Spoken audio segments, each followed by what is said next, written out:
शुक्लां ब्रह्मविचारसारपरमामाद्यां जगद्व्यापिनीं वीणापुस्तकधारिणीमभयदां जाड्यान्धकारापगां हस्ते स्फाटिकमालिकां विदधतीं पद्मासने संस्थितां वन्दे तां परमेश्वरीं भगवतीं बुद्धिप्रदां शारदां।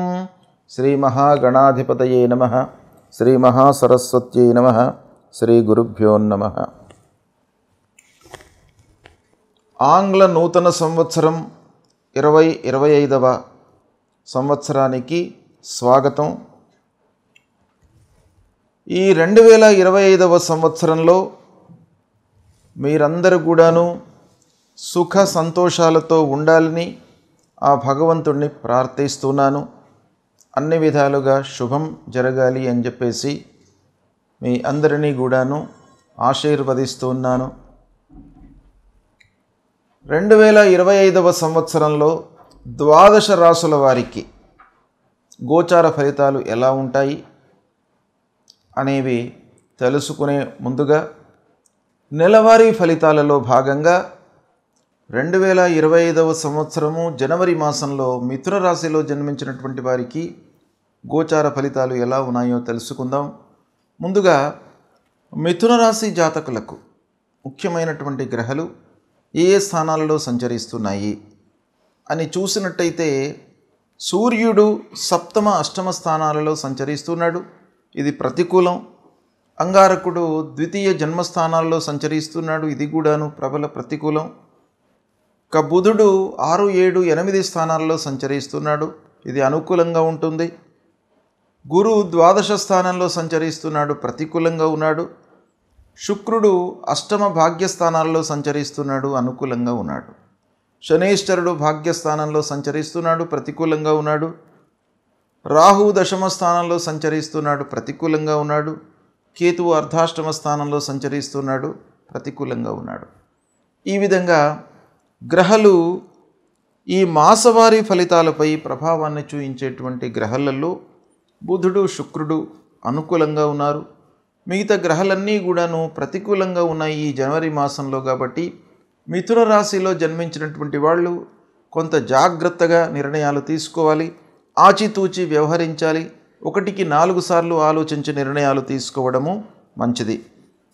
ప్రారంభించినటువంటి పనులలో శ్రద్ధ చాలా అవసరము. మీరు శ్రద్ధ నిలిపినట్టయితేనే పనులను మీరు చేయగలుగుతారు. ఈ మాసంలో అశ్రద్ధతో ఏదో మనం కళ్ళు మూసుకొని చేసినట్టయితే పనులు ముందుకు జరగవు ఈ మాసంలో. కనుక చాలా ఆలోచించి మీరు నిర్ణయాలు తీసుకోవాలి. ప్రతి పనిలోనూ ఆటంకాలు గోచరిస్తున్నాయి. తద్వారా మీరు నిర్ణయించుకున్నటువంటి సమయం లోపల మీరు చేపట్టినటువంటి కార్యక్రమాలు పూర్తి కాకపోవడం మూలకంగా ఆర్థికపరమైనటువంటి భారం మీ పైన పడే అవకాశాలు కనబడుతున్నాయి. ఇక ఉద్యోగస్తులకు పని భారం పెరుగుతుంది. ఆఫీసులో అనవసరమైనటువంటి పని భారము, పనులు చేయడం మూలకంగా మీకు అలసట, అనారోగ్య సమస్యలు తలెత్తేటువంటి అవకాశాలు ఉన్నాయి. ముఖ్యంగా పని భారం మూలకంగా మీరు ఆరోగ్యాన్ని నెగ్లెక్ట్ చేసేటువంటి అవకాశాలు బాగా కనబడుతున్నాయి. కనుక దాన్ని జాగ్రత్తగా చూసుకోండి, నిర్లక్ష్యం చేయకూడదు. ఇక సాహసించే నిర్ణయాలు తీసుకోవడం అనేటువంటిది ఈ మాసంలో మంచిది కాదు. విచక్షణతో బాగా ఆలోచించి నిర్ణయాలు తీసుకోవాలి. ఇకపోతే స్నేహితులు, బంధువులు, ఆత్మీయులు వీళ్ళందరితో కూడాను మీరు సఖ్యతతో ఉండడానికై ప్రయత్నాలు చేయాలి. వీళ్ళ మూలకంగా మీకు ఇబ్బందులు తలెత్తే అవకాశాలు ఉన్నాయి. స్నేహితులతో ఎక్కువగా మీరు ఓపెన్ అప్ అయ్యి మాట్లాడకుండా ఎంతవరకు అవసరమో అంతవరకే వాళ్ళతో మీరు చర్చించడం మంచిది. వాహనముల మూలకంగా ఖర్చులు కనబడుతున్నాయి ఈ మాసంలో. కనుక అనవసరమైన ప్రయాణాలు ఏవైనా ఉన్నట్టయితే వాటిని మీరు విరమించుకోండి లేదా వాయిదా వేసుకోండి. ఇకపోతే భూములు, పూర్వము కొన్నటువంటి భూముల మూలకంగా ఇబ్బందులు ఈ మాసంలో కనబడుతున్నాయి. డాక్యుమెంటరీ విషయం లోపల కానివ్వండి, తర్వాత లావాదేవీల విషయంలో కానివ్వండి, మీకు ఈ మాసంలో కొన్ని ఇబ్బందులు గోచరిస్తున్నాయి కనుక భూ వ్యవహారము, రియల్ ఎస్టేట్ వ్యవహారంలో ఉన్నటువంటి వాళ్ళు కొంత జాగ్రత్తగా ఉండాలి. ఇక న్యాయవాద వృత్తిలో ఉన్నటువంటి వారు, వ్యాపారంలో ఉన్నటువంటి వాళ్ళు, ట్రేడింగ్ చేస్తున్నటువంటి వాళ్ళు, వీళ్ళందరికీ కూడాను ఈ మాసం కొంత అనుకూలంగానే ఉంది. అయితే కోర్టు వ్యవహారాలు కూడాను మీకు బాగా లాభిస్తాయి. కొంత విచక్షణతో మీరు స్టెప్స్ తీసుకున్నట్టయితే మీకు ఇబ్బందులు లేవు. ఇక రావాల్సినటువంటి డబ్బు సంతృప్తిగానే ఉంటుంది, వస్తుంది సమయానికి. కాదంటే ఖర్చుల విషయంలో మీరు కొంత నియంత్రించుకోవాలి, కట్టడి చేసుకోవాలి. చేసుకున్నట్టయితే మీకు ఇబ్బందులు లేకుండా ముందుకు జరుగుతుంటాయి. ఇకపోతే అనవసరమైనటువంటి ఖర్చులు,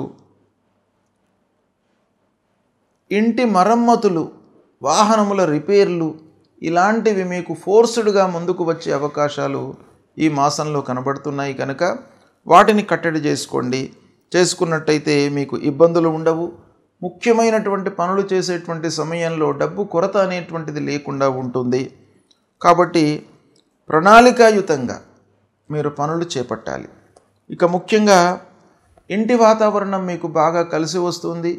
భార్య, పిల్లలు, కుటుంబ పెద్దలు, తల్లిదండ్రులు, వీళ్ళందరి యొక్క సహాయ సహకారాలు మీకు బాగా అందుతాయి. ఇక ఇంటికి కావలసినటువంటి వస్తువులను కొనుగోలు చేయడంలో కొంత ఆలస్యం జరిగేటువంటి అవకాశాలు ఉన్నాయి. కొంటారు, కావలసినటువంటివి కొని పిల్లలను, భార్యను, ఇంటి వాళ్ళందరినీ కూడాను సంతృప్తిపరిచేటువంటి అవకాశాలు ఉన్నాయి. అయితే కొంత ఆలస్యం మట్టుకు కనబడుతుంది.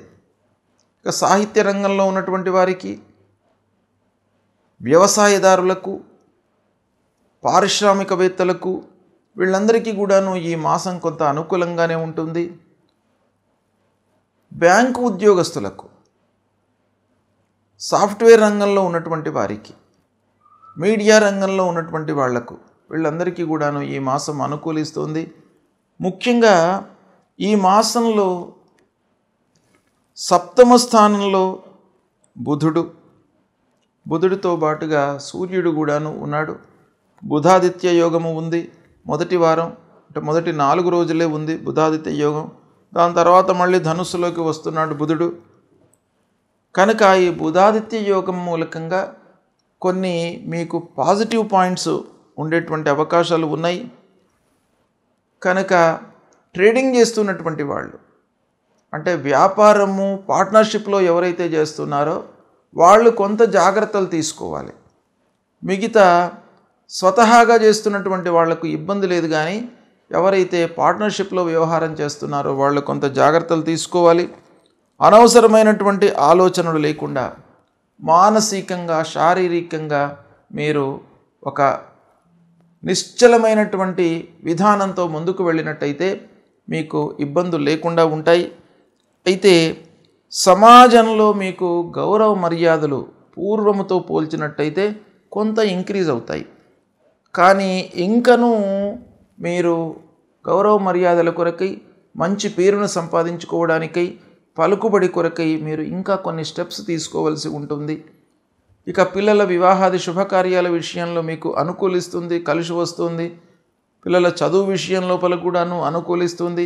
మిథున రాశిలో జన్మించినటువంటి వాళ్ళు చదువు లోపల రాణిస్తారు. ఈ మాసంలో బాగా కలిసి వస్తుంది. ఈ విధంగా గ్రహస్థితి మూలకంగా ఫలితాలు ఉన్నాయి. ఓవరాల్గా ప్రతికూలతని ఎక్కువగా కనబడుతుంది. కాబట్టి మీరు అన్ని రకాలుగా ప్లాన్ చేసుకొని వర్క్స్ చేయడం అనేటువంటిది ఈ మాసంలో మీకు చాలా అవసరము. ఇక ముఖ్యంగా ఏ గ్రహాలు ప్రతికూలంగా ఉన్నాయి అనే విషయాన్ని మనం చూసినట్టయితే సూర్యుడు, అంగారకుడు, గురు, శని, రాహువు, కేతువు, ఈ 6 గ్రహాలు కూడాను ప్రతికూలంగా ఉన్నాయి. కాబట్టి పరిహారాలు తప్పకుండా చేసుకోవాలి. ప్రతినిత్యం కూడాను నవగ్రహ స్తోత్ర పారాయణం చేసుకోండి. సూర్యుడు మొదలుకొని కేతువు వరకు 9 మూలమంత్రాలు, 9 శ్లోకాలు ఉంటాయి. ఒక్కమారు చదువుకోండి. జపా కుసుమ సంకాశం కాశ్యపేయం మహద్యుతిం తమోరిం సర్వపాపఘ్నం ప్రణతోస్మి దివాకరం.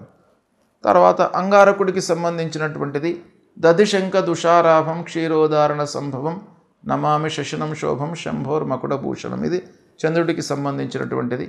ధరణీ గర్భ సంభూతం విద్యుత్ కాంచన సన్నిభం కుమారం శక్తిహస్తంచ మంగళం ప్రణమామ్యహం. ఇలా అంగారకుడికి మూల శ్లోకం. దేవానాంచ ఋషీణాంచ గురుం కాంచన సన్నిభం వందనీయం త్రిలోకానం తన్నమామి బృహస్పతిం. బృహస్పతికి సంబంధించినటువంటిది. అలాగే రాహువు, కేతువు, శనేశ్వరుడి కూడా మూలమంత్రాలు ఉన్నాయి కనుక ఇవి మీరు ప్రతినిత్యం కూడాను జపిస్తూ సూర్యభగవానుడికి నమస్కారం చేసుకోండి. సూర్యనారాయణుడు కేవలము నమస్కారంతోనే తృప్తి పడతాడు, మిమ్మల్ని అనుగ్రహిస్తాడు, ఆరోగ్యాన్ని ఇస్తాడు. ఆరోగ్య ప్రదాత సూర్యనారాయణుడు కాబట్టి ప్రతినిత్యం కూడాను మీరు సూర్యభగవానుడికి నమస్కారం చేసుకోండి. తర్వాత రాహువు, కేతువులు ముఖ్యంగా మీకు మిథున రాశి వారికి దశమ, అర్ధాష్టమ స్థానాలలో ఉన్నారు కనుక దుర్గామాత దేవాలయానికి వెళ్ళండి. దుర్గామాత దేవాలయానికి వెళ్ళి మీరు అమ్మవారిని వేడుకున్నట్టయితే వృత్తి లోపల ఆటంకాలు రాకుండా ఉంటాయి. తర్వాత ఇంటి వాతావరణం మీకు అనుకూలంగా ప్రశాంతంగా ఉండడానికి అమ్మవారి యొక్క అనుగ్రహము మీకు తోడ్పడుతుంది. కాబట్టి దుర్గామాత దేవాలయానికి రోజు మీరు ఆఫీసుకు వెళ్ళే సమయంలో కానివ్వండి, తిరిగి వచ్చే సమయంలో కానివ్వండి, ఏదో ఒక సమయాన్ని నిర్ధారణ చేసుకొని అమ్మవారి దేవాలయానికి ప్రతినిత్యం వెళ్ళండి. అమ్మవారిని పూజించండి, గణపతిని పూజించండి. ఇలా చేసినట్టయితే మిథున రాశి జాతకులకు ఈ పరిహారాల మూలకంగా దుష్టగ్రహాలు, ఈ గ్రహాలు ఏవైతే దుస్థానాలలో సంచరిస్తున్నాయో వాటి యొక్క ప్రభావము తగ్గి బుధుడు, శుక్రుడి యొక్క అనుకూలత పెరిగే అవకాశాలు ఉంటాయి. నెగిటివ్ ఎఫెక్ట్స్ ఏవైతే ఉన్నాయో అవి నలిఫై అయిపోతే మీకు సరిపోతుంది. మిగతా గ్రహాల మూలకంగా మంచి జరుగుతుంది. కాబట్టి పరిహారాలను మీరు నిర్లక్ష్యం చేయకుండా దైవ దర్శనం చేసుకున్నట్టయితే మీకు శుభ ఫలితాలు కలుగుతాయి. ఈ జనవరి మాసంలో మకర సంక్రాంతి ప్రవేశమవుతుంది. ఇది పెద్ద పర్వకాలం. సంక్రాంతి మేష సంక్రమణ మొదలుకొని మీన సంక్రమణ వరకు, అంటే ప్రతి నెలకు సూర్యభగవానుడు ఒక రాశి నుంచి ఇంకో రాశికి ప్రవేశిస్తాడు. అందులో మకర రాశిలోకి ప్రవేశించడము అనేటువంటిది చాలా గొప్ప సంక్రాంతి. కాబట్టి ఈ సంక్రాంతి పండుగ 14వ తారీఖున 14 జనవరి 2025 రోజున ఉదయం సూర్యభగవానుడు 8:54 మకర రాశిలోకి ప్రవేశిస్తున్నాడు. కనుక ఈ మకర రాశి ప్రవేశించినది మొదలుకొని 6 మాసాల వరకు ఉత్తరాయణంగా మనం పరిగణిస్తాం. అంటే ఈ ఉత్తరాయణం అనేటువంటిది దేవతలకు దివాభాగం, రాక్షసులకు రాత్రి భాగం. కనుక ఈ ఉత్తరాయణం ప్రారంభమైన తర్వాత మంచి పనులు చేసుకోవడానికి, శుభకార్యాలు చేసుకోవడానికి అత్యుత్తమమైనటువంటి పర్వకాలంగా మనకు శాస్త్రాలు చెప్తున్నాయి. గనక ఈ మకర సంక్రాంతి రోజున మనము ఏం చేయాలి అనేటువంటి విషయాన్ని మనం చూసినట్టయితే ఈ సమయం లోపల, ఏ సమయము ప్రవేశమైనది మొదలుకొని, అంటే ఉదయం 14వ తారీఖు నాడు 8:54 మకరానికి సూర్యభగవానుడు ప్రవేశిస్తున్నాడు. అది మొదలుకొని సాయంత్రం 4:54 వరకు సంక్రాంతి పుణ్యకాలం అనేటువంటిది ఉంటుంది. ఈ పుణ్యకాలం లోపల మనం ఏం చేయాలి అనంటే స్నానదాన జప పితృదేవతలకు తర్పణాలు చేసుకోవాలి. అంటే స్నానం, నదీ స్నానం చేయడము, లేదా తీర్థ స్నానం చేయడము, సముద్ర స్నానం చేయడము, లేదా మనకు మహానదులకు వెళ్ళి స్నానం చేయడం అనేటువంటిది ఈ మకర సంక్రాంతి రోజున చాలా ఉత్తమమైనటువంటిది. తర్వాత మనకు తోచిన రీతిగా దానం చేసుకోవాలి. అంటే ఈ పర్వకాల సమయం లోపల మనం ఏదైతే దానం చేస్తామో అది అక్షయమైనటువంటి పుణ్యఫలాన్ని ఇస్తుంది. అంటే మామూలు రోజులలో దానం చేయడం వేరు, పర్వకాలంలో దానం చేయడం వేరు. పర్వకాలంలో దానం చేసినట్టయితే మీరు ₹1 దానం చేసినట్టయితే 1000 రూపాయలు దానం చేస్తే ఎంతనైతే ఫలితం వస్తుందో అంత మీకు ఈ పర్వకాలంలో దానం చేయడం మూలకంగా లభిస్తుంది. కాబట్టి ఈ పర్వకాలం లోపల, సంక్రాంతి పర్వకాలం లోపల దానానికి అత్యంతమైనటువంటి ప్రాధాన్యత ఉంది. తద్వారా అక్షయమైనటువంటి ఫలాన్ని పొందుతారు. అంతేకాకుండా ఈ పర్వకాల సమయం లోపల జపాలు చేసుకున్నట్టయితే, జపము అనంటే మీకు భగవంతుడికి సంబంధించినటువంటి ఏ స్తోత్రాన్ని జపించినా కూడాను, ఏ మూలమంత్రాన్ని జపించినా కూడాను ఆ సమయం లోపల మీకు అక్షయమైనటువంటి పుణ్యఫలం వస్తుంది. అన్ని దోషాలు కూడాను పరిహారం అవుతాయి.